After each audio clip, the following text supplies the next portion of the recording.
Arch Lending is building the most transparent borrowing experience in crypto. Get industry-leading rates from 8.49% APR, borrow against Bitcoin, Ethereum, or Solana, and receive USD or USDC within minutes. Your assets stay protected with qualified custody, no rehypothecation, and verifiable segregated addresses. As your collateral grows, unlock more liquidity, adjust your line anytime, and extend your term with a single click. And with 24/7 white glove support, you're never on your own. Arch Lending, simple tiers, public pricing, market leading rates at every size. Check them out at archlending.com/debates. Again, it's archlending.com/debates. Use code debates to get 50 basis points off your APR on your crypto back loan today. Welcome to the debate room. We're going to be talking about our favorite topic, Bitcoin and real estate, and we'll see where that takes us. But first, Jimmy, welcome, the cowboy hat man, OG in Bitcoin. Can you tell us a brief background about you? I know you're a programmer. You've been in Bitcoin for like 16 years. Why are you so unique to speak on this topic today? Well, I'm not entirely sure that I am unique to speak on the topic, but I do know about Bitcoin and the technical and economic aspects of it, which I think will give a very common sense perspective to the whole thing, because a lot of people think of real estate and Bitcoin as something very mysterious or something that they don't really understand, or maybe they do think they understand it, but don't really understand the economics behind it, particularly with respect to fiat money. So you're going to keep us level-headed, though. Then you'll make sure that we stay on track. Yeah, hopefully. We'll see. I do have a tendency to go off on rants whenever I hear something that's completely inaccurate. So I will be calling out any altcoining and things like that. Yeah, that'll be fun. Oh, thank gosh. Dustin, so you need to take shelter because Jimmy will be coming after you directly. You're muted. Muted. Did you mute him, Jimmy? No. 2 weeks ago, I dropped the alpha that the card markets were where it's at. Pokemon cards at an all-time high this week. Sorry, Dustin. That was an accident. Ridiculous. No, I'm Legend, Jimmy, great to have you. I know we have a great lineup as always today. I saw an interesting Bitcoin conspiracy theory today, though, that I thought would be just going to throw the chum out in the water. Oh, cool. What's that?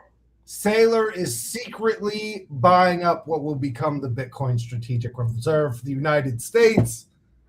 Let's debate. Okay. Yeah. Jimmy, do you think that's happening? You're secretly buying U.S. Treasuries. You just don't even know it yet.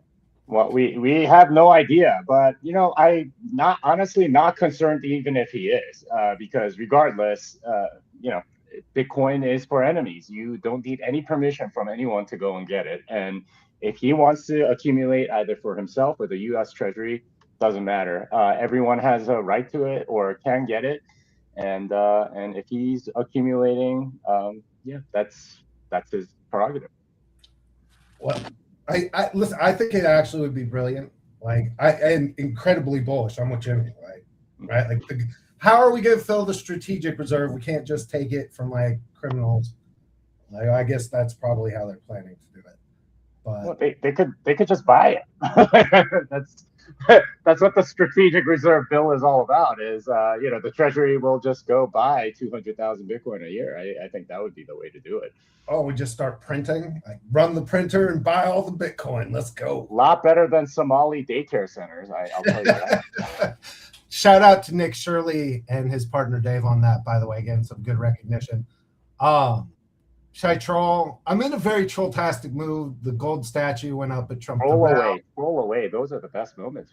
Pump Fund decided announced just now, no airdrop as promised, but they are burning $370 million worth of their token and then reducing the amount of revenue towards buybacks from 100% to 50%.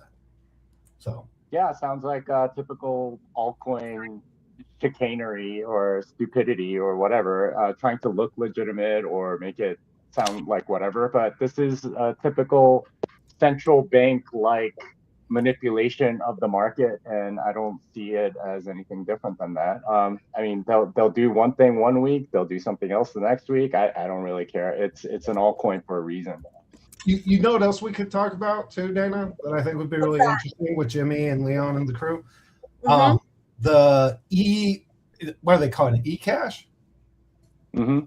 The plan. Yeah, he announced it, I think, earlier this week, and I believe he spoke about it at the conference, if I'm not mistaken. How do we feel about we'll just give some of Satoshi's wallet coins away? That seems less than ideal to me. I mean, it's not really his coins per se. They're making a hard fork of it, so it's trying to distribute whatever coins however they want. The big thing about it is that anyone that's on Bitcoin gets it, except for Satoshi, or what they call the Satoshi coins. But I mean, that's their prerogative. I suspect it has a lot to do with their investors needing to make their money back in whatever thing that they did with Paul and funding his company for however many years. They want to make their money back. This is like an easy way for them to do it. Distribute some of these coins. It's more or less an airdrop on current Bitcoin holders, except Satoshi, which may or may not work out for them. I'm not particularly excited about it. I am excited about the possible dividend that I'm going to get, which we haven't had since 2018 or so. The fork dividends are great. And I'm sure a lot of other people are looking forward to it, especially if it has even a little bit of traction, getting even like 1% or 0.5% on your Bitcoin holdings is always welcome. I'm going to sell it right away and buy more Bitcoin. That's what most people will be doing. Yeah. Anyway, Dana, you want to introduce everybody else? Tell us about your new book. Yes. What's up, guys? Thank you for having me on. I just released a book called Digital Real Estate with Bitcoin Magazine. I'm a real estate developer myself. I'm a Bitcoiner, and I'm of the opinion that Bitcoin is the superior store of value. I think we all are. So real estate will revert back to its utility value and its productive capacity, which means that as a business, real estate will stay viable. You provide housing or commercial space for which you receive rent, but the monetary utility of housing is very low. So Bitcoin and superior store of value can be used as a tool within real estate development. And that's what I describe in my book. And the book goes beyond that. It also goes to the secondary effects of Bitcoin replacing real estate as the main or primary store of wealth, because people usually, or in the mainstream at least, compare Bitcoin with digital gold, it's a nice comparison historically speaking. Today in the financial system, people use real estate to store value and also as collateral. And Bitcoin is a superior store of value, and it's also superior collateral. So I think if we look at the total market cap of real estate, that gives a greater indication of where Bitcoin is heading. Okay, so you guys will want to check that out. Lean, did you say you were at the conference right now? Your connection's not amazing. But It's not good, sorry. I am at the conference. Yeah, the Wi-Fi there sucks. I had to come back to my hotel room to make sure that I could get it. They're probably all trying to scam too. Like you got all the scammers coming to the conferences, airdropping, whatever. So it's probably good the Wi-Fi isn't awesome there. Sorry, guys. Leon, where are you from again? Are you from Sweden? I'm from Germany. I live in Berlin. I can never remember your accent. Yeah. Yeah, that's right, from Germany. Yeah. My aunt was raised in Germany, so she walks around like sounds like she's yelling at people because the German language. It's like, but she's really just chit-chatting with her girlfriend. It is a harsh language.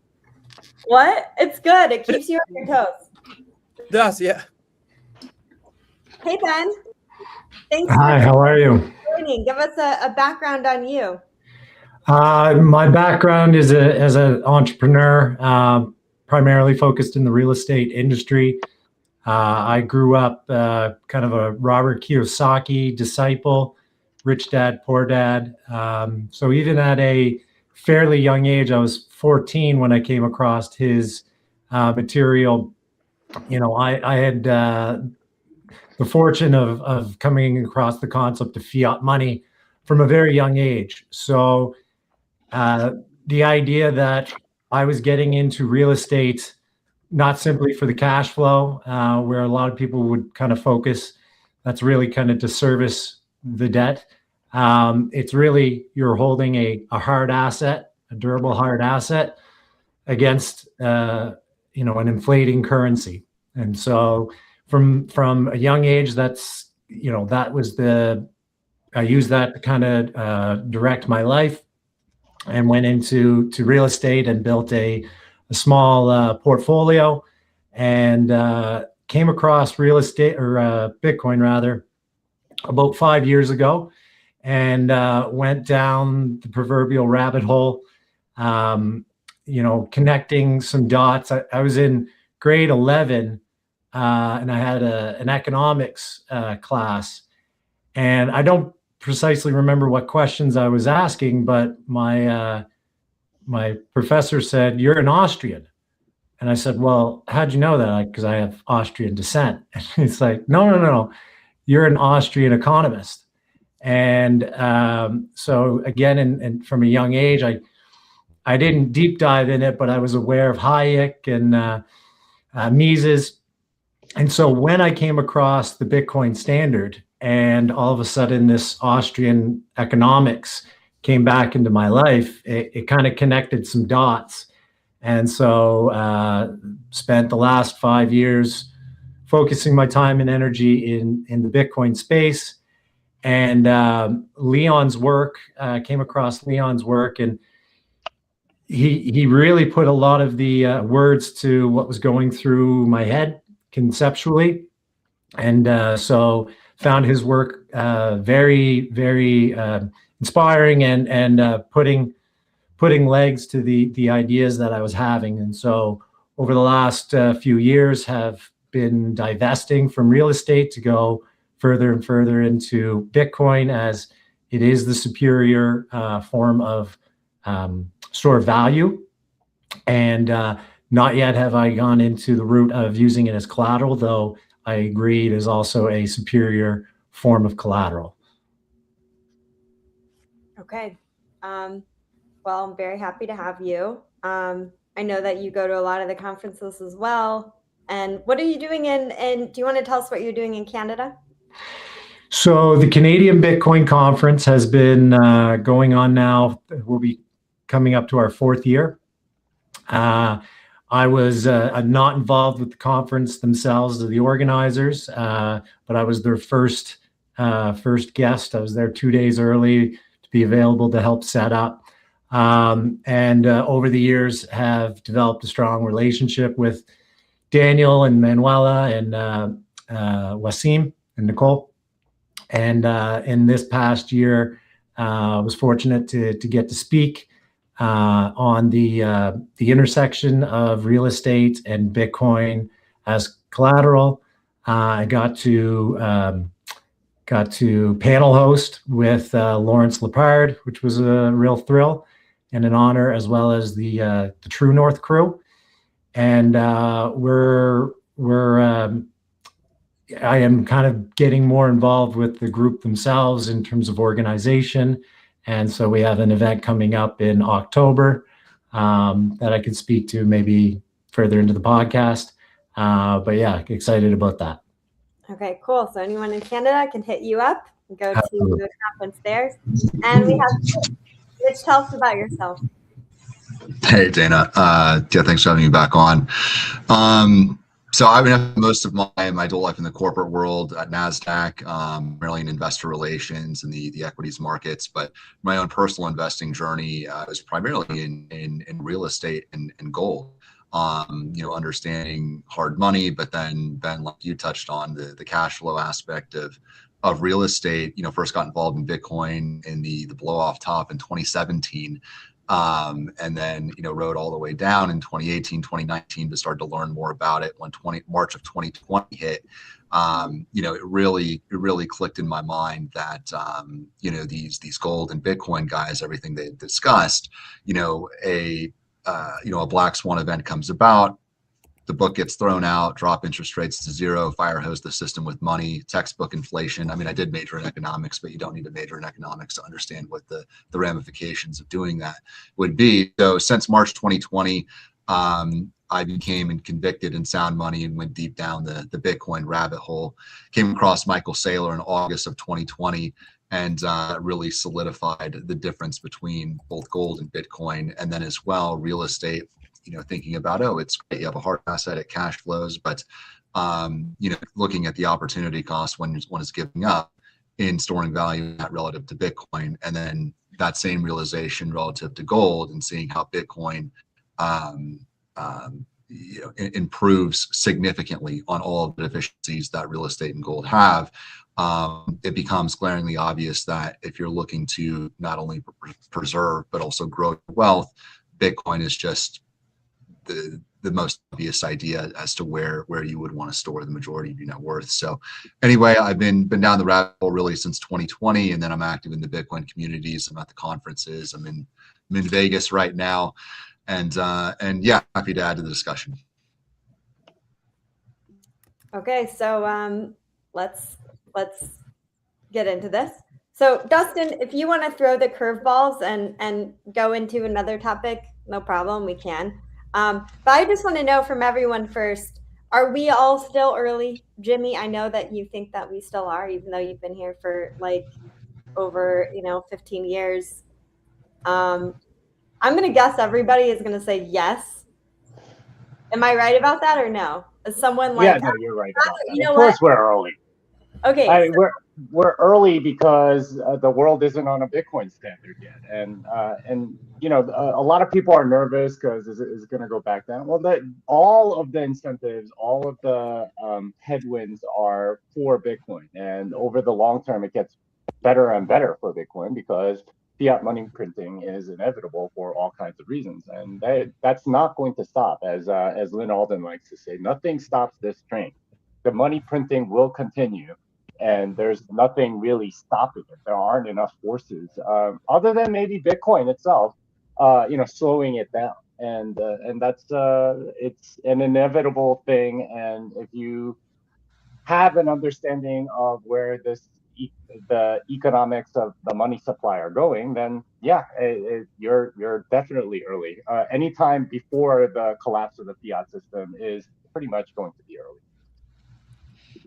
What do you guys think about this comment? I don't know how I think about Bitcoin because I'm not a fan of money being all digital. I think this, for example, I don't know your name, ma'am or sir, but I think that they would prefer to have a paid off house over a Bitcoin in this case. It's more familiar. It's also probably higher in value right now. Would you all agree with that, or what would you prefer? Would you prefer a paid off house or a Bitcoin right now? I think it'd be foolish to go the paid. I mean, that's financially illiterate to take a paid off house over a Bitcoin, or just having a house that's financed and allowing you to acquire more Bitcoin now and then sit on that over what's the life of a mortgage, 30 years.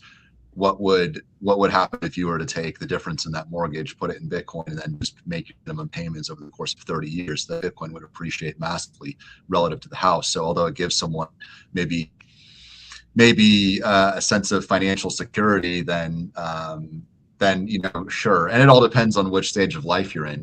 Like, I mean, if you have $100 million or you're super wealthy already and you just say, I just want to buy my house and just have it paid off, sure. But like the vast majority of people that really do need to grow their wealth, it's a foolish financial decision. And his specific comment about not liking all money being digital, that's an argument I used to hear all the time from people in the gold community. Oh, well, what if the electricity goes out? Or, there's something about just holding a piece of gold in your hand. You could feel it, and it gives them some sort of I don't know, peace of mind, the physical nature of it. But the physical nature is the biggest flaw in it. It's not divisible. It's not transportable. So no, I think I think those are things. I mean, everyone's on a different path in their journey and has answered these questions along the way. But I think if the person were to dig deeper into it, I think they'd see Bitcoin solves a lot of the problems that they currently see as maybe pain points. And I would just say, yeah, what aspect of our current system is not already digital, right? Like, you do not hold your cash reserves underneath your mattress, right? You go to the bank, your money is digital. Bitcoin's cryptographic, and you hold it on a blockchain that is permissionless and immutable. So, I come from Canada, and Justin Trudeau was my orange pillar when we had the trucker convoy. And, I woke up one day and found out that financial assets can be frozen. We had our finance minister who was quite gleeful at the idea that they were able to use the financial tool, to use her words, to freeze bank accounts. So there's nothing about our current system that already isn't digital. You are at the restraint of the financial intermediaries to be able to get access to your stored labor, right?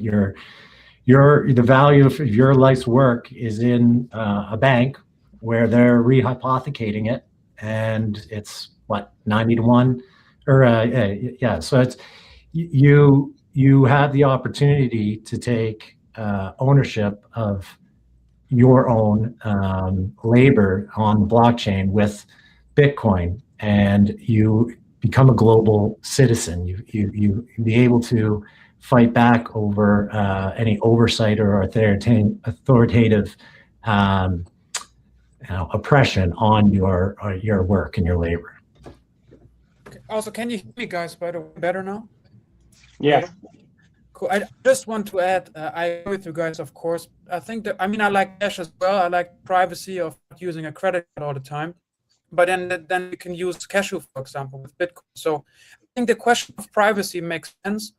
And if you want privacy in digital space, that's why we actually need Bitcoin. So everything is running digitally anyway. So then the question is, how can we have digital scarcity?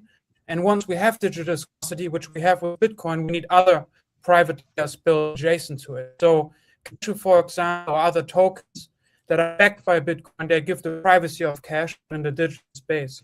So I think there's use cases for cash, of course, for digital cash, but it needs to be backed by Bitcoin. Yeah, I have one a little bit of a quibble with what you guys are saying. I think the question kind of implies, I would rather have a paid off house than Bitcoin. And in a sense, like that, it's kind of a wrong framing, right? Because when you're in debt for a house, you actually have only a small percentage of the equity on the house. That's not historically normal. in a fiat world, that's completely normal because mortgages are subsidized by the central bank, basically, and they make the interest rates artificially low, which is why, as Mitch said, it's a better financial decision. But at the same time, like owning real estate has this property where you're getting debased every year, not just from the fact that you have poor materials or whatever, but it degrades, right? Like any asset in the real world just kind of degrades. If you've owned a home for 30 years, it's not like it's brand new. You have to maintain it. You have to pay taxes on it. You have to, things break, or if there might be disaster, or all kinds of things happen, right? And it's not a pristine asset, which Bitcoin definitely is, right? It doesn't degrade at all. It stays the same year over year, and this is why it's a much better thing. And this is kind of true of all physical objects, even stuff like gold. If you've studied the gold industry, and I have, you can get a 400-ounce bar, and what happens with a 400-ounce bar is that over time it loses some of the ounces on it. So at the beginning, they usually make it like 400.5 ounces. After about 10, 20 years, it's like 399.6 ounces. Even gold, which is supposed to be this pristine, non-reactive metal that is about as great as it can be in the physical world, is not entirely durable. And this is the advantage of having something digital, is that it doesn't degrade at all. Houses do, even gold does, and that's an important thing to consider when you are thinking about the long term. The other thing that I want to point out is that, yes, it might be an economically rational decision to have a loan on the house, but from a moral perspective, I think it's actually better to have a paid off house because you're not in debt. Every dollar that you borrow is adding to the money supply, and in a sense, you are actually stealing from everybody else who is owning the rest of the dollars that are in existence. So the $500,000 mortgage that you might get from the bank adds $500,000 to the money supply because it does not come from savings. It is printed on your behalf so that you can afford the house. And that's something that a lot of people don't like to hear because they like to play the game and get the fairly low, or at least relatively low, interest rates so that they can afford the house and make money on it. But this is also why housing is so expensive, because you artificially make the interest rates on housing low. That means that the price of the housing itself goes up in response. And this is kind of the trap that a lot of central banks get into, is that they've artificially made real estate cost way more than it should be, and they're under pressure to keep it high. And that's unfortunately the situation we find ourselves in. As even Trump has said, "Hey, I want to keep the prices of homes high." Why? Because a lot of people have a lot of their equity, and this is a systemic problem. And I think getting off of the debt, getting off of the money printing, and getting off of the fiat standard would be very beneficial for stuff like that.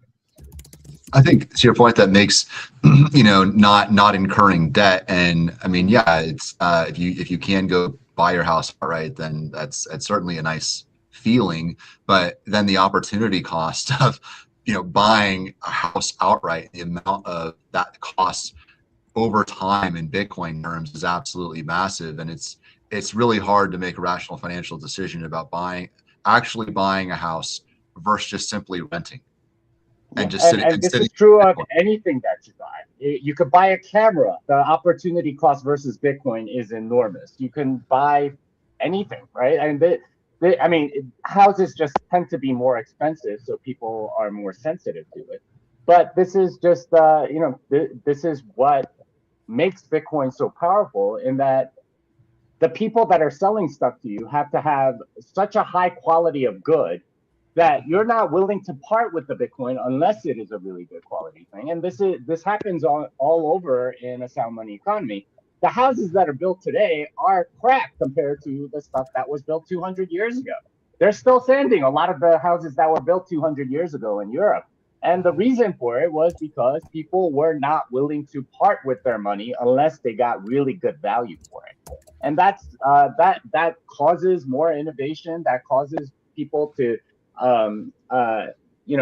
provide more quality in the goods that they actually buy. So that's overall a good thing. It might sound scary. It's because of all of the opportunity costs, but that exact calculation is what you want in a society that is constantly improving. So first, to our digital person, you're right to be concerned about digital money and tracking and debanking. Like, these are all things that we've suffered and are not good and are empowered by things like CBDCs and stable coins. There is a huge difference, like, under this umbrella of like outsiders who are quote unquote like digital money or cryptocurrency. There's dramatic differences between tyrannical, authoritarian enabling digital currencies and freedom enabling digital products like Bitcoin. Like, dramatic and serious differences. One leads to the ability for the government to grab all kinds of new authoritarian control, and one gives you the power inside your own, because you're your own bank, you hold your own money, you're in control, the supply is fixed, right? All of the good stuff that we always talk about. So I want to point out, there is a serious danger around the digitization of all transactions. So if you read the Bank of International Settlements white paper on central bank digital currencies and cryptocurrency, right? It's their goal is to create a unified ledger of all exchanges of value between different entities. Now, that being so that they can tax, control, overrule, veto any of those things. So you're right to be concerned. Like, I want to be clear. I love Bitcoin, but people should be concerned about how the confluence of digital currency and unified ledgers, plus AI and pattern recognition and being able to go through large data sets, like that is a real concern. And as somebody who was debanked from my political views 2 months before the 2020 election, man, you better have alternatives and be thinking about these things. It goes down, right? But that's a rabbit hole that you can take as deep and as far as you want to go. Now, Jimmy is not, and I want to congratulate, I appreciate Jimmy, because I also am not on board with the 50-year mortgage. I'm almost as opposed to it as right. The concern I have about paying off your house is that we live in a society where the government has grabbed so much power that even if your house is paid off, your property taxes can go up. And we're seeing a lot of cases of this in California and in Texas, which has incredibly high property tax rates that people don't realize. You technically own your house, but do you own it if the government can seize it if you don't pay whatever they deem your property taxes are? And that property tax is based on an appraisal of your home, not what you actually paid for it. And so that number can, go up much higher than your income did, even if your house is paid off. So again, to me, the system is so overwhelmingly broken that you should be looking for off-ramps and stability, Bitcoin being the most pristine, proven, and verifiable of all those things. I have a question, Dustin. Sorry, but have you looked into Lightning and Cashew, for example? I have looked at Lightning. I haven't. Listen, I think that we'll see the adoption coming on that. I do a lot of work in the payment space at large scale. And right now, Solana's winning that game. As far as being able to handle the level of volume that's necessary. It'll be interesting to see if Lightning but that's a central ledger. So, sorry to interrupt you. Just you're comparing apples to oranges, buddy. Yeah, because what you said made sense in the sense of you need privacy, but Solana is a centralized ledger, so it doesn't matter what the transaction throughput is, as long as there's no value being transferred. because Solana is not digitally absolutely scarce. So what you're actually doing is you're creating a fee structure for a company to make money. So you're actually being like farmed. I am in the camp that there are different like you want different aspects for different things. My favorite is probably Doge, which originally was created by a bunch of Bitcoin nerds like ourselves, right? To be the worst possible form of money. And I believe that they accidentally stumbled on like an actual use case that makes sense, which is I don't want like if it, let's say that I want to do a super chat on this video or whatever. I don't want to give my Bitcoin to that.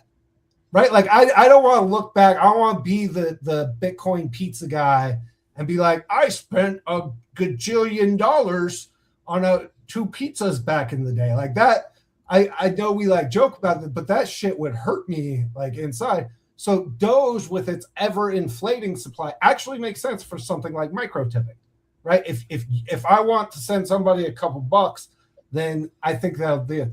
So the same is true, which is I do not listen. I think everybody should be very concerned. You want to have your bins in different areas to be protected in all outcomes. And I think that's a completely. I was waiting. Because we're seeing on Nostr people tipping like tiny amounts all over the place, whereas Doge tipping still isn't really that popular. It was popular maybe back in like 2016 or something like that.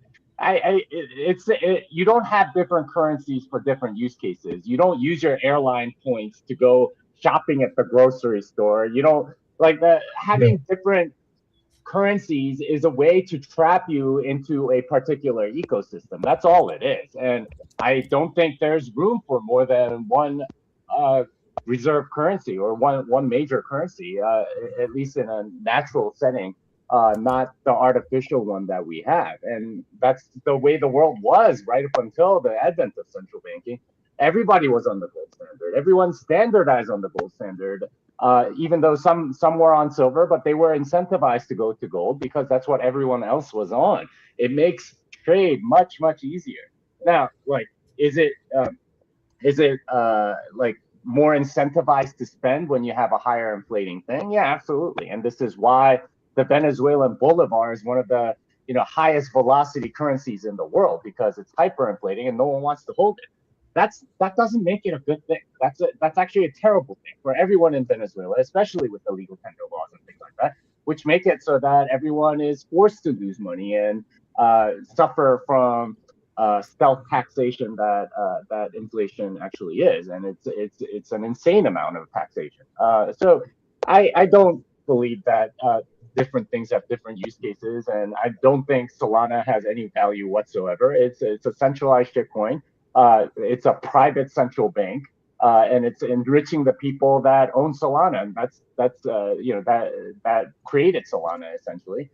Their inflation is ridiculously high, and that's the unfortunate reality. And a lot of people don't like it because I'm telling them that their baby is ugly. But sorry, your baby's ugly.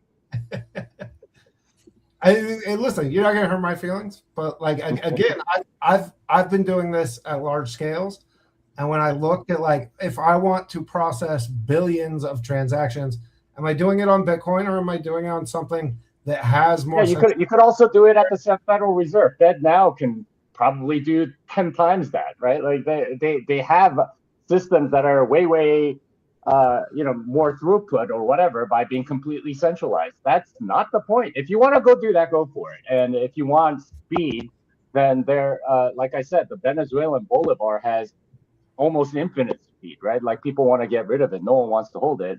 That's doesn't make it a good money. I mean, it might make it easy for you to, I guess send out like one Doge to 1 million people or something like that. But I don't think that's what makes for good money. I don't think it has that much value. And yeah. I'll let other people chime in if they want. Listen, I'm happy to take the contrarian position on this. It never bothers me. Yeah, but it's by the way, I don't want to like everybody's attacking you with a bunch of Bitcoiners, so it's probably not a good position to be in. But I do want to just make a comment from the aspect of monetary theory. it takes a lot of time for money to be, let's say, a standard. Because when we look at gold, it took thousands of years for gold to be standard. We are like 15 years into this Bitcoin journey, and we are used to a fast-paced life. But actually, if we talk about transaction throughput, we need to give the blockchain and also other second layers like maybe 100 or 200 years to be established. I think we are having, like, sometimes, generally speaking, the wrong view on money. Because if we think about transaction throughput, PayPal works great, or like what you said, the Federal Reserve works great. But that's not the point. Money actually needs to be a good store of value. From that quality and the transactional demand kind of comes secondary. So people accept money that they think other people accept in the future. So money is not good money just because you can spend it. That actually just causes consumption to spike. Also is part of the idea of taxing. If you really think about it, why do states want to be able to control the payment system? It's because they can tax you. And the same is true for Solana. Solana has absolutely no privacy, because before you said, I think you talked about the Bank of International Settlement, which very truly is a horrible institution. They even functioned under the Second World War, and they also worked together with the Nazis at the time. So they are an evil institution.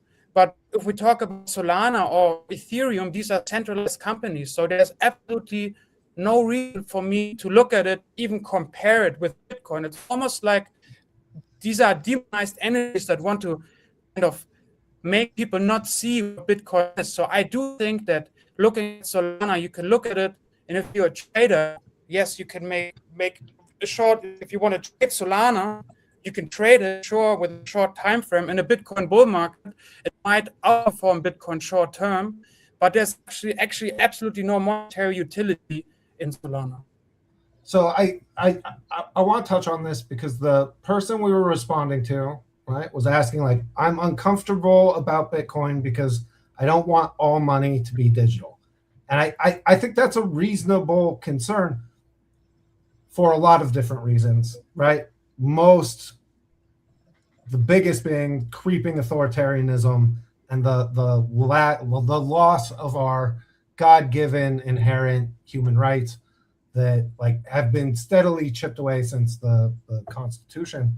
But the reason being, I think it's important because I think that most people outside of our ecosystem, like outside of our bubble, lump Bitcoin together with things like Solana. I am not trying to make the claim that Solana in any way has the same powers that make Bitcoin. The reason the Bitcoin's the big dog on the block, the fixed limited supply, the decentralized computing power and network, and through rate.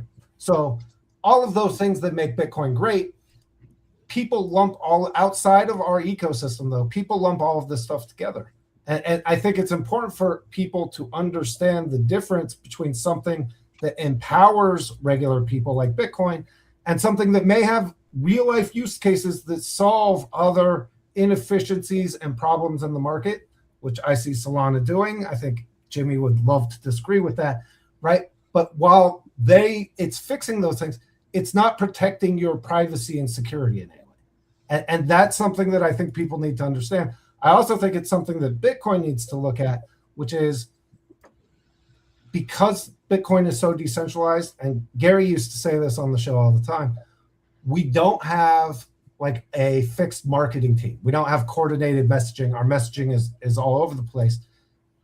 I think that we have a serious divide between how we look at all these different things and how other people, which is they lump them all together. If you're looking at just crypto and digital currency more broadly, yes, you should be concerned, but it should lead you to some of the solutions because there are brilliant people in the space who've been working on these solutions for a long time. Well, I mean, there might or might not be brilliant people, but the big reason why crypto and Bitcoin has been lumped together is because exactly the people that are promoting these things, they want to be associated with Bitcoin. They see the price of Bitcoin having gone up over the last 16 years, and they want to be associated with it, basically suggesting to everybody else, hey, we're going to go up the same way that Bitcoin has. And I blame a lot of the VCs, a lot of token founders, a lot of the foundations, and all of these people for making that confusion, right? Like they're not trying to make that distinction anywhere because they want to be associated with Bitcoin and its 17 years of amazing history and its solidness and its decentralization. They want to be associated with all of that. And the question that you always have to ask yourself when people are saying, oh, but they're so brilliant and they got this technology and this and whatever, is why do you then need a token? If it's really that great, why didn't you build it on Bitcoin? Because you wanted to scam people, right? Like that's the only reason. It's so that you could fund yourself by selling it into a gullible public instead of actually building on Bitcoin. You could do some sort of sidechain thing. You can make a layer 2. You could do all kinds of other things. It can be centralized even, right? And that's okay. But the people that do run stuff like Solana and Ethereum and all these other things, they wanted to make their money, right? And this was their way of grifting and getting money from the public, is by associating themselves with Bitcoin and then selling these useless tokens out so that they can make money and they can scam people. And that's the part that I have a big issue with. Maybe the speed of transaction is great on Solana. I personally don't think so. I think centralized systems like Visa, MasterCard, and all these other things can do way more throughput, and they've proven to be able to do that. That doesn't make them better. It's that the speed of transaction is not the problem that people have. What the problem that people have is that they're not able to save effectively. They're using stuff like real estate because their dollar doesn't hold value, and stocks go up and down, and there's like all kinds of barriers to doing all of that. The reason why Bitcoin is valuable is because it's a great store of value. And if you do have tech that is supposedly groundbreaking and brilliant or whatever, why do you need a token? You don't need a token. What you do need is Bitcoin. And it's always frustrated me how many people make this VC-backed argument about how altcoins are special and interesting, and then sort of hand wave away the fact that they have a token, which is completely and utterly unnecessary. I mean, listen, but the Bitcoin price go up is largely a result of manipulation, right? Like the printing of stable coins with Tether has artificially increased. Wait. You can't just assert something like that without any evidence. All of Bitcoin prices because somebody's manipulating it. Where's your evidence for that? The reason anything goes up is because there's more demand than supply. We know the supply of Bitcoin is 21 million. Okay, as demand goes up, price tends to go up because there's a fixed supply. I don't think that's controversial at all. No, but without a doubt, the printing of Tether, right, has artificially increased. What Saylor is doing is like artificially increasing the price. What do you mean by artificial? If somebody is buying something, then that's going, and there's a fixed supply. Yeah, that's going to cause the price to go up. To say that it's artificial or suggesting that it's nefarious in some way, especially without evidence, by saying stuff like Tether is printing money, or like, or I don't know, doing something like that. I think that's a little bit disingenuous and kind of like not really backing up your argument very much there. I'm just curious. Like, you're saying that Tether did not print dollars to buy Bitcoin, and that didn't cause the price to go up? I mean, I don't know what they did. I just know that like most dollars in existence are printed into existence through loans. So, I mean, if you want to say that all of Bitcoin price rise is the dollar debasing, I'm not really going to argue with you that much. I think that's true. We agree on that. Again, I think it's good for us to have some debate on this, but the point being that I think Bitcoin actually hurts itself trying to be everything to everyone on all of these cases, which is I think Bitcoin has found a lane that's incredibly powerful with what we all talk about, store of value, the world's most pristine collateral. I think trying to turn it into everything else is actually just a loss long term for it. But what would you define as money? Like, what's your view on money? Because if something is a good store of value, then from that monetary properties arise and monetary utility. So it could even be possible that people don't spend their Bitcoin in the future. People could hold Bitcoin, they can spend a token like a cashew, for example, a cashew mint, like a Monster, for example, that is backed by Bitcoin, which then has higher transaction throughput.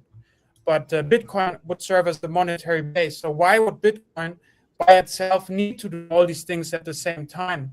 Why do you think that?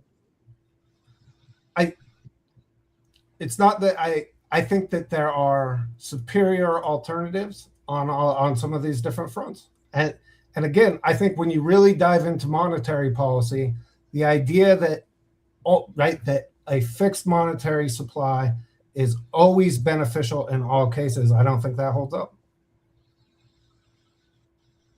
For money, maybe it's beneficial to whom, right? That's a real question. It's very beneficial for the federal government to be able to expand the money supply because they can spend money that they don't have. That's essentially what they're doing. The most just money, the natural law money, I would argue, is Bitcoin. That's the fairest one because there's a fixed supply, and that makes it good. It means that the proportion of Bitcoin that you have relative to the entire supply stays fixed. That's a great thing. That means that no one can steal from you by expanding it.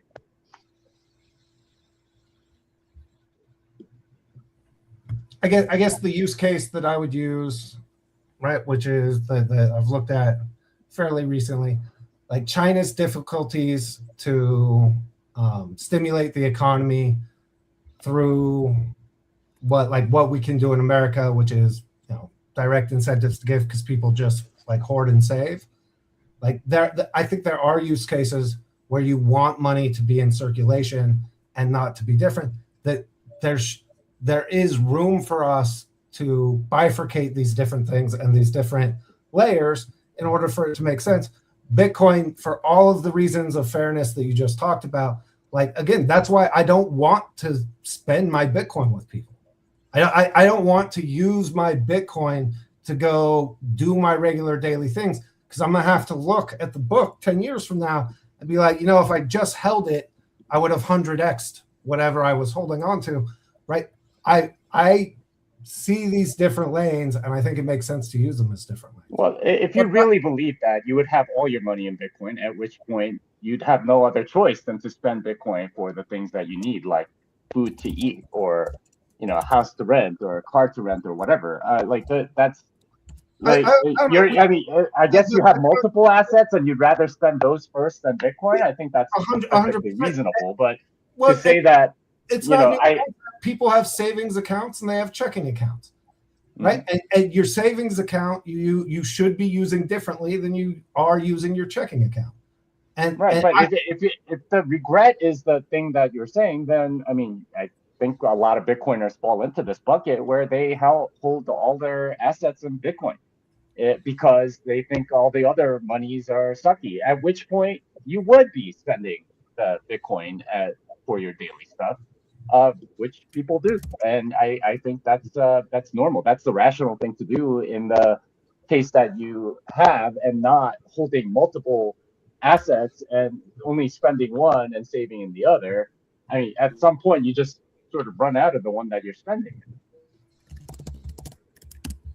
Would you guys agree, though, that so we all kind of agree that Bitcoin is the gold standard for digital currency, but I think what Dustin is saying is, if we were to think about this in the middle, first I could ask, what do you guys think about treasury companies then?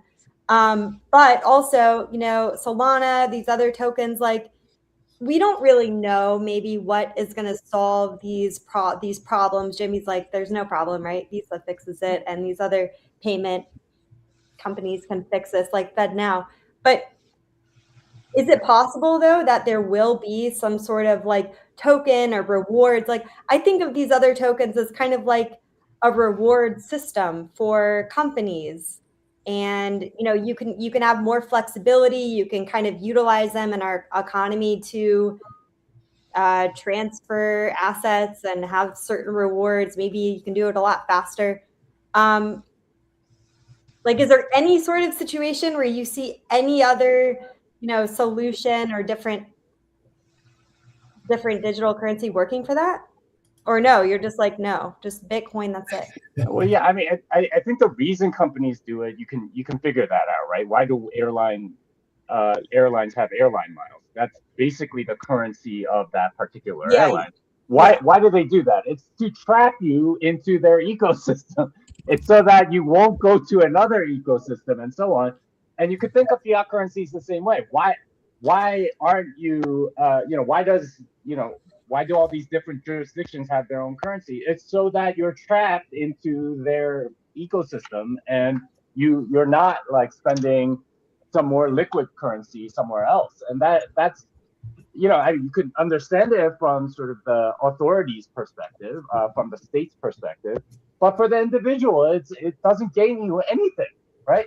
Would Venezuelans rather have the dollar than the bolivar? Absolutely, right? It's holding value much better. It's way more liquid. They can go out, go outside the country and spend it and so on. Whereas their bolivars, they're not going to be able to spend anywhere else. So, in a sense, the tokenization, having a different token for each thing, it's a way to trap the individual. It is good for the ruling entity and not for the individual.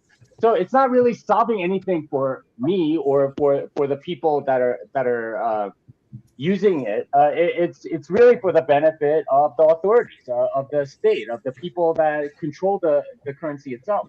And this is why I think for the individual, at an individual incentive level, Bitcoin is it. That if you're going to give up there's no reason to give up decentralization for any of these other things. Maybe it's a little faster or whatever, but even then, it's trade in, trade out, something like that, which is what a lot of people do with the dollar, right? Like I can't, Walgreens across the street won't take my Bitcoin, so I transfer it to dollars first, or even Walgreens gift cards or whatever, and then go buy it and not suffer too much slippage or whatever. But the world doesn't need a million currencies, and that's been the case in a lot of places. And all of these other currencies actually just end up adding a lot of friction and giving power to those that control it. How very centralized of you to want to demand everybody stay in the Bitcoin ecosystem, right? No, I'm just saying that's the incentive that we have, and it's the incentive of the controllers to control you so that they can make more profit, that they can tax you in some way, shape, or form without you getting much benefit. Okay, go ahead, Dustin. Go ahead, Dana. Well, I was just going to say, I see where you're coming from, Jimmy, and there are a lot of scams. Like, let's be honest, that's very true. However, incentives do dictate the outcomes. Companies do behave in this way. So can we agree that probably in the future, there will be other currencies that are operating in the way that we described, whether it's moral or immoral or not? That is probably where we're headed. Yeah, I think that's right. We'll have airline miles with us for a while yet. It's funny how they always seem to survive bankruptcy and so on. Yeah, can you hear me? Sorry. Yeah, I can. Okay, yeah. But the thing is, the companies that are on a Bitcoin standard, the ones that are operating honestly, will get more trust from their customers. So right now, a lot of these companies that do these things are not operating that efficiently, right? Like airline miles places and countries with their own central banks and stuff like that. If people had an alternative, right? If they weren't bound by legal tender laws and all this other stuff, they would use, especially in like developing countries, they would much rather use the dollar as an everyday currency. They're just kind of forced to by the barrel of a gun. So in a sense, I think it's inevitable because people are evil, that you will have these closed off silos. But if you're in any sort of like fair market system, right? I think the ones that build on Bitcoin will win every single time, just because consumers don't like that. That you're forced into a particular kind of system, and a lot of them are subsidized by fiat money in any case. So airline miles being definitely one of them. So I do think that you're right that these are inevitable, but like they're evil things, and I don't think we should act like they're wonderful things because they exist. I don't think that's the case at all. What do you think about treasury companies? Personally, I think exposure to Bitcoin is not Bitcoin, and I think it's a terrible lesson for a lot of people. And we've seen this movie before. We saw with GBTC, for example, how much damage it caused the entire ecosystem with people trying to use that ARB, and that led to Luna, Celsius, and FTX, and all the rest. That the money essentially, that whole trade is essentially collapsing.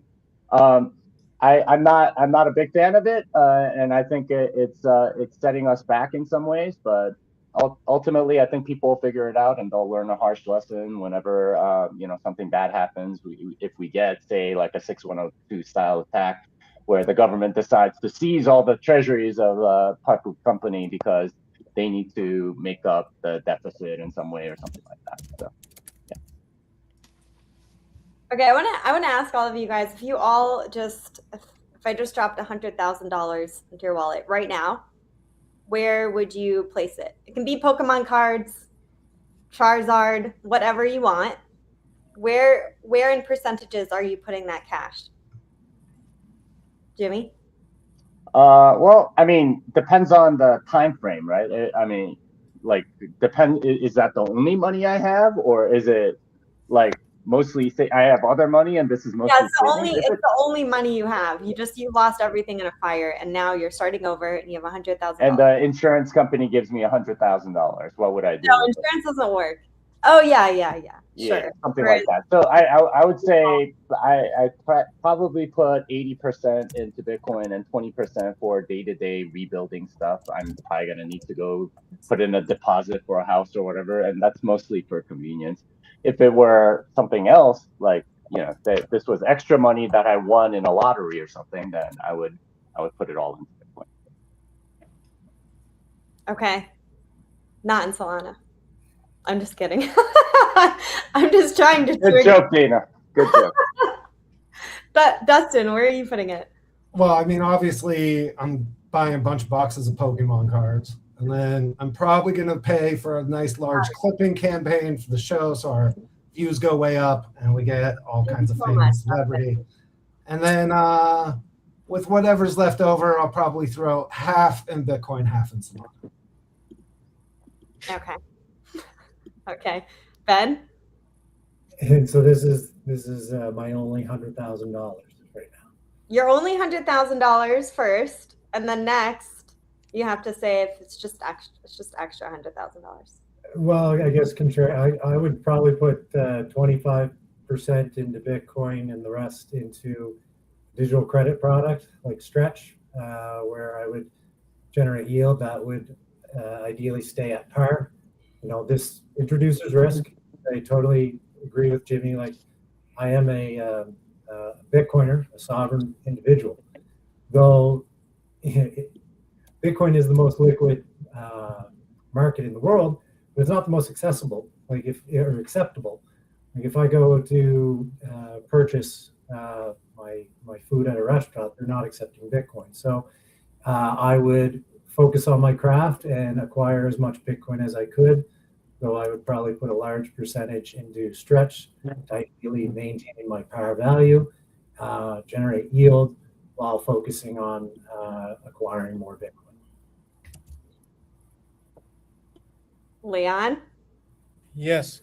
So simple would be 80,000 into Bitcoin, 20 into just keep it in cash. But in Germany, for example, or in some jurisdictions in Europe, you can lend against Bitcoin tax-free, and you can even do it peer-to-peer. So you could use Abify, for example, that sit in Riga, and you could anonymously or pseudonymously find somebody that lends you cash against your Bitcoin. So you could put 100,000 in Bitcoin, lend 40,000 against it, put another 20,000 in Bitcoin, and live off 20,000. Interesting. Was also, just following up on that, on the moral aspect, because Jimmy, you said at the beginning you find it immoral to lend against Bitcoin because it increases the money supply, and I understand that. But for example, peer-to-peer lending, you can find Bitcoiners that sit on large amounts of cash and they want short-term return. And they, for example, lend the cash that they own. Maybe they made it in the business, so that is not newly created money. So if you want to pay attention to the moral, ethical aspect, which I totally understand, you could do it with peer-to-peer lending product. Yeah, I've heard this. The only question I would have is if you trace that money back, it always goes back to some form of money printing. That's the only thing. And I mean, I am more sympathetic to the idea that people lending from savings is a more legitimate form of a loan, but oftentimes it's not so easy to figure that out, and it's not entirely obvious, right? So somebody might be lending you that, but they took a second mortgage out on their house, and you just don't know. What you get from this peer-to-peer market is just somebody that's giving you money. You have no idea in what way it actually came from. So it's a little more difficult than that than you would think. Yep. Okay, so a bit of risk involved, but a little less risky, you think, than other options. I feel like using it as digital real estate. Reeling everyone in to just do, Bitcoin only, like everyone just shut up and focus on what's important. Dustin's like, I'm gonna go get my Pokemon cards and bury them underground. Okay. Yeah, we haven't talked about, like, I believe the best investments are always, and in all seriousness, investing in your own talents and skills, and then investing in your own quality of life and the things that surround you. So, right, like the beautiful thing about being a prepper is that whether or not the bad thing you're prepping for comes true or not, you almost always benefit from localizing your supply chain and knowing how to do your own food and water, etc. Like all of those things bring peace of mind, and there's no value. Even Bitcoin's not as valuable as peace of mind and quality of life. Do you identify as a prepper? Oh yeah, 100%. Of course you. I can't believe I didn't know this. Do you have a bunker? I took inspiration. Come on, like don't make him tell you all his plans and I don't need to know where. I don't need to know where it is. No, okay. But I took inspiration from the Bitcoin Node Network and built a low-tech comm system with other preppers all over the country. Very cool. I gotta up my game. Okay, Mitch, where are you putting your $100,000? What was it? There's two scenarios. Yeah, this is your only $100,000 first. Forever. Only 100,000, and then 100,000 if it was fair. Yeah. Yes. If it's my only 100,000, I'd probably just go 100K in Bitcoin. Like, you should have your Bitcoin stack. If you have a Bitcoin stack now, in the second scenario, it's extra. As of like right now, as a day, I'd probably dump it all into Metaplanet. It's about trading about 1x MNAV. I would probably do that. Or if not that, I'd split it between Metaplanet and MSTR. Yeah, that's what I would do. Okay, Jimmy, why are you Jimmy?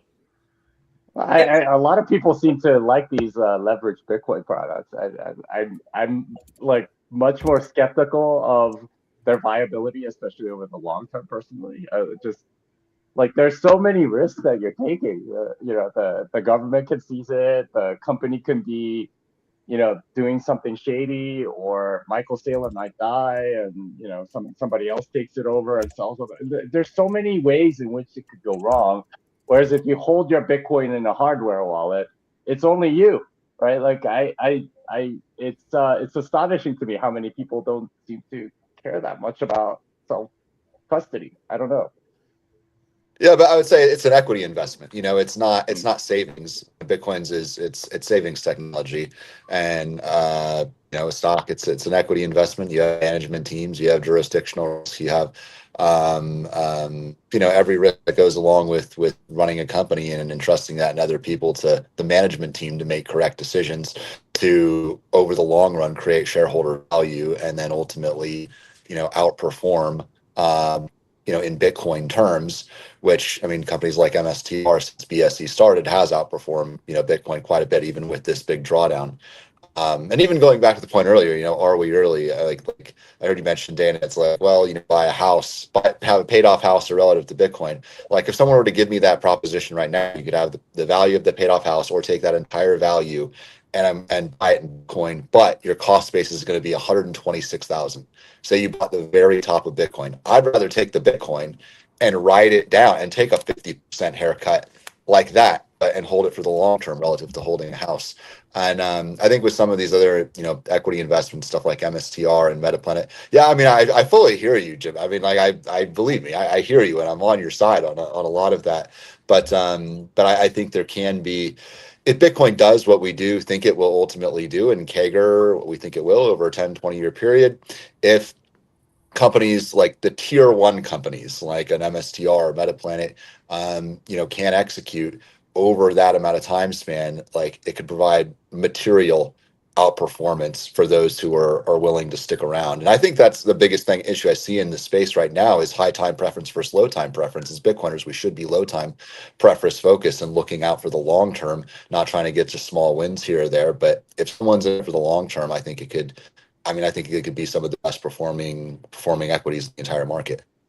I don't know. It sounds like a lot like the argument for leverage trading.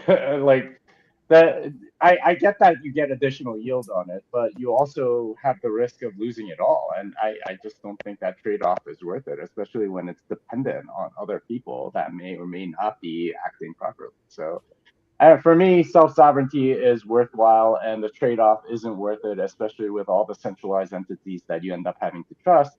Not the least of which is your government, who might or might not eventually seize the coins in public companies like Strategy. Yeah. Make a comment. Can you guys hear me? Yes, Yeah. we can. Yeah, great. No, just jumping in. I think like if you take the self-sovereign aspect, like Bitcoin and self-custody, that's it. I mean, there was no discussion. And then if you take the argument of you're an investor, so to say, and maybe you're restricted by regulation. I don't know. Maybe you're a pension fund, or you are an entity that operates, let's say, within the world of real estate or investing, and you don't care about self-sovereignty, just put it out there, and you're just looking for a tax-efficient return. I do see why a Metaplanet, for example, or Strategy is interesting from an investment perspective. I totally do. But it just kind of comes down to what's most important. Is it the return on the dollars, say, or is it like the self-sovereign aspect? So that also comes to a philosophical aspect. It's not just the return. Yeah, I forgot to make my 10,000 buy-in to the World Series of Poker. I forgot that one, but that's definitely good. Yeah, and that's an important point. I think people have different things that they're optimizing for. If you're optimizing for highest returns given risk or whatever, that might be it. But if you're optimizing for the worst case scenario and saying, okay, well, making sure that that's tolerable, then I think self-sovereign Bitcoin is the way to do it, because I think it would be absolutely devastating if you put a lot of money into MSTR or Metaplanet or something like that, and it got seized away while Bitcoin continues to go up. That would be kind of like the Laszlo's 10,000 Bitcoin pizza buys or whatever. It wouldn't be very easy to live with yourself. And I don't know. People optimize for different things, but like I said, exposure to Bitcoin is not Bitcoin, and I say that kind of as not just as a way to say that self-custody is different than non-self-custody, but people have different risk profiles, and yeah, it's more work to self-custody and do all that, and maybe it's a little more fun and scratches your greed itch to have a little bit of a more leverage play on Bitcoin, even if you have to trust centralized players. But this is where long term, what happens to you, what happens to the money that you have, that's where all this kind of plays out. And I suspect the people that are self-custodying will make out much better than the people that are optimizing for a little bit more yield here and there. I just don't think it's as worth it as people think it is. I'm not sure if it's entirely just in search for more yield. Like the other week, I sat down and my family and I reviewed our self-custody setup. And the phrases that I heard from all of them is, this is why people don't do Bitcoin. I would never do this if you didn't set this up for us, right? And so if you have your entire savings in Bitcoin, yes, there is no decay risk to Bitcoin, but there is absolute 100% decay if you lose it in self-custody. Now, I'm self-sovereign. I have put the time and the effort to set that up, but as my family, are they ready and they prepared? That's on me to have them prepared. So the reason I have other investments outside of Bitcoin, and they're leveraged Bitcoin plays, and you can actually debate the word leverage there with the perpetual preferred model that MSTR and the like are putting out. But it's an opportunity to protect me and my family from the Bitcoin, from spending or losing said Bitcoin. So I wouldn't say it's solely a protect or trying to get more yield or more amplification or more returns. Yes, that's there. The financial rails that are kind of built and in place, though we all don't trust them, are they going to break tomorrow? Probabilistically not. And these products, can be in structure. They can be passed on to your heirs with a bit more, with the current system, a bit more. You can know that that's going to get to them, where you don't necessarily know if your brother is going to know what to do when you pass and where you've buried the Bitcoin. So. You could just sort of collaboratively custody with Unchained or something like that and take care of that. I think that these are solved problems, honestly. And I understand that. I'm just saying that the people that I've brought into Bitcoin have all told me that this is too much for them. So it's kind of meeting people where they're at. And so and this is the thing, right? People want exposure, but they don't realize what they're giving up is the self-sovereignty aspect. And in a sense, you have to earn your right to self-custody. It's a lot of work, and people don't want to do it. That's on them. That's their fault. If they don't want to do it and they would rather own shares of MSTR or Stretch or whatever, I mean, you're not going to get the same sort of guarantees that you have if you're self-custody. And I feel honestly a little bit sorry for them because they're not seeing the system for what it is and all the different ways in which it can screw you over. I also ask you. Sorry. No. Go ahead, Leanne. No, I just wanted to ask Ben a question as well, but you were about to answer, so I can ask you after. But my question to you, Ben, also, because we've also discussed this in private, and I know I find the credit suite of strategy. I understand what they're doing, of course. I mean, I'm engaged with it like intellectual level. Just personally, the question to you, like for example, you know very well that, for example, let's say the yield that you'll get on a Stretch, for example, is interesting as income, but you give up so much upside. I just want to kind of understand, is it because an individual, for example, let's say, I don't know, mother, or she doesn't want to hold Bitcoin herself, of course, I could do it for her. She wants income, so I could Stretch for her. It would be much easier, or STR or Strive, because they also have the upside component. But how much work would you be willing to invest to convince someone, for example, that the self-sovereign aspect is more important, so to say? So how do you think about that? Well, I mean, I've been in Bitcoin for 5 years, and I've been screaming from the rooftops, and I've brought in a handful of people, and those handful of people tell me that this is a lot of work. This is Yeah. not something that they're prepared to do on their own. So, in terms of strategy, you kind of alluded to, the giving up the upside because I would be taking a muted yield in a sense. I guess I would use an anecdotal. Recently I exited from my real estate position, and I was paid on October 7th. I bought Bitcoin equities October 8th, and subsequently down 40 and 60% on my position.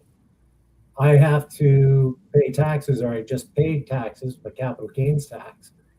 And had I been a Bitcoin only, self-sovereign, I'm not going to have anything other than Bitcoin, I would have taken a massive haircut and I would have put 50% on my tax bill. But instead, I purchased Stretch just for the portion of the calculated capital gains tax. And the only thing in my investment portfolio that maintained was Stretch, and I was able to generate the yield for those 8 months. So I was able to pay that bill, withstand the volatility of Bitcoin, not have the government upset with me. And so it's not necessarily solely about generating yield as much as it's maintaining par. Yep. I mean, that's the problem it solves for. It's really for short-term cash needs. You have a tax bill coming up. But that's a good point, Ben. I mean, buying at the beginning of October, boom, immediately a big haircut on those holdings. It's like with Stretch, you're not going to get the upside. Yeah, well, you're also not going to get the downside. But for low time preference, it's like I said, it's like, would I rather have a house now that's going to roughly maintain its value, or just move a little bit, or be in the Bitcoin and take and be at the mercy of taking a big haircut anytime, but hodling that into the future where, it will obviously, or at least we expect, would provide a significantly greater compounded annual growth rate relative to any other asset class, as long as it's just held to the long term.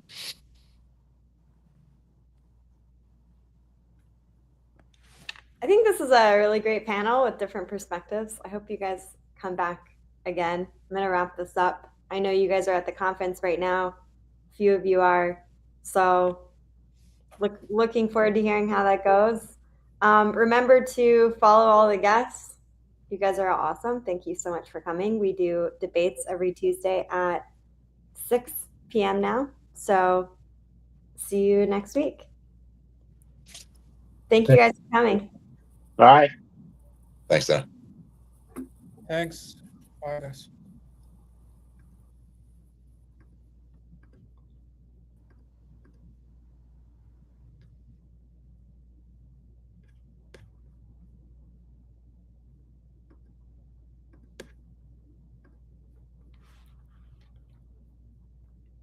Arch Lending is building the most transparent borrowing experience in crypto. Get industry-leading rates from 8.49% APR, borrow against Bitcoin, Ethereum, or Solana, and receive USD or USDC within minutes. Your assets stay protected with qualified custody, no rehypothecation, and verifiable segregated addresses. As your collateral grows, unlock more liquidity, adjust your line anytime, and extend your term with a single click. And with 24/7 white glove support, you're never on your own. Arch Lending, simple tiers, public pricing, market-leading rates at every size. Check them out at archlending.com/debates. Again, it's archlending.com/debates. Use code debates to get 50 basis points off your APR on your crypto-backed loan today.